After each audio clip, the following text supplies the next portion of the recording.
Mr. Speaker, the President of the United States.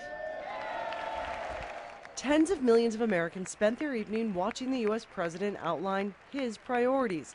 The Dequille family, who for 3 decades have called this country home, had to wait 48 minutes to hear him address what they care most about, their former homeland, Syria.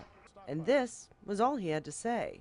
American diplomacy, backed by the threat of force, is why Syria's chemical weapons are being eliminated.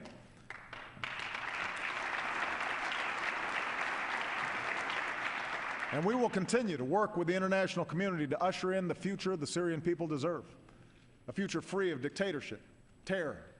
It is very disappointing. I just feel like it's more of the same, and Syrians feel as though they've been abandoned.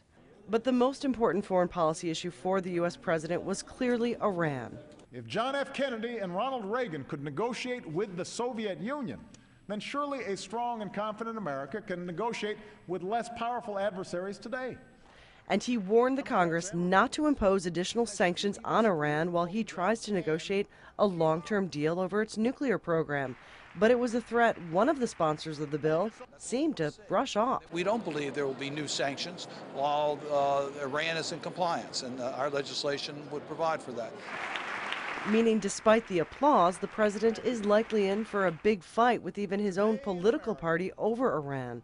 On his domestic agenda, the president called for higher wages for the working poor, immigration reform, infrastructure investment, and action on climate change. He's called for those things every year, and every year, the Congress has ignored him. Once the camera lights fade from the State of the Union and the politicians all head back to the chamber, it seems unlikely that most, if not all, of the president's agenda will actually make it through Congress. Patty Culhane, Al Jazeera, Washington.